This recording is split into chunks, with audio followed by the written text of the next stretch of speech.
सुल्तान rice साहब 3,000 रुपए का पान मंगवा कर खाते थे।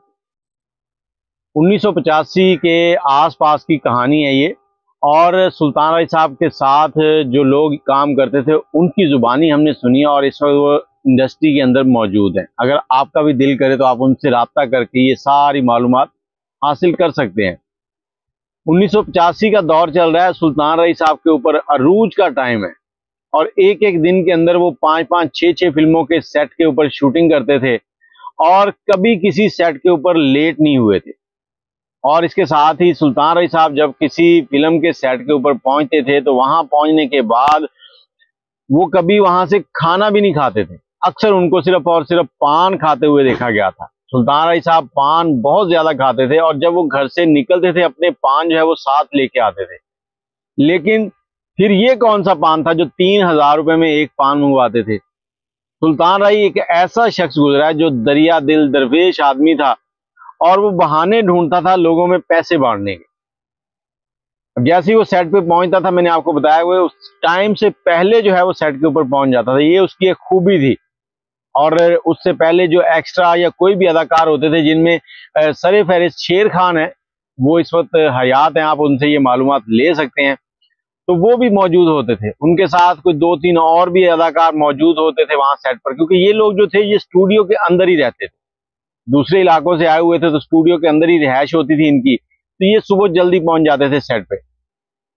अब इनको सुल्तान रईस बुलाता था, 2 लोग, 3 लोग या 4 लोग जितने होते थे उनको बुलाकर क्या कहता था कि जाओ मेरे लिए पान लेके आओ, तुम लोगों में से जो बंदा पहले पान ले आएगा उसको 1,000 रुपए इनाम मिलेगा।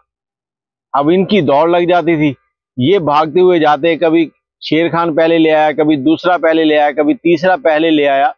अब पान की कीमत तो 1 रुपए या 2 रुपए होती थी उस वक्त, लेकिन 1,000 रुपए वो उस शख्स को देता था जो पान पहले लेकर आता था।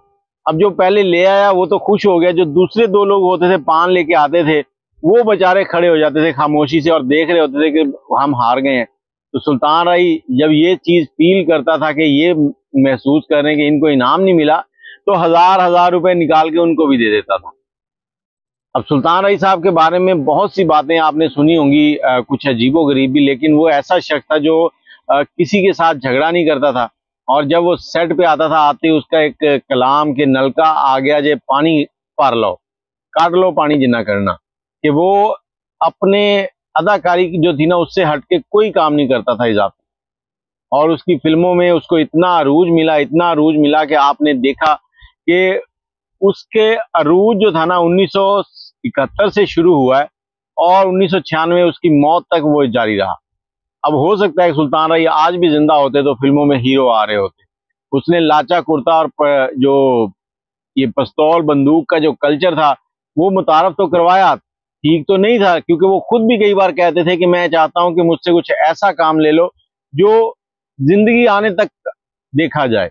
लेकिन लोगों ने उसको इसी काम से निकलने नहीं दिया। जब जितनी बार भी वो इस रोल के अंदर आया है लोगों ने उसको पसंद किया है। अगर किसी फिल्म के अंदर सुल्तान रईस नहीं होता था तो उस फिल्म के लोग पोस्टर तक देखने नहीं जाते। बाकी ये 3,000 के पान वाली कहानी आपको कैसी लगी, कमेंट में अपनी राय जरूर दीजिएगा। मुझे इजाजत दें, अल्लाह हाफिज।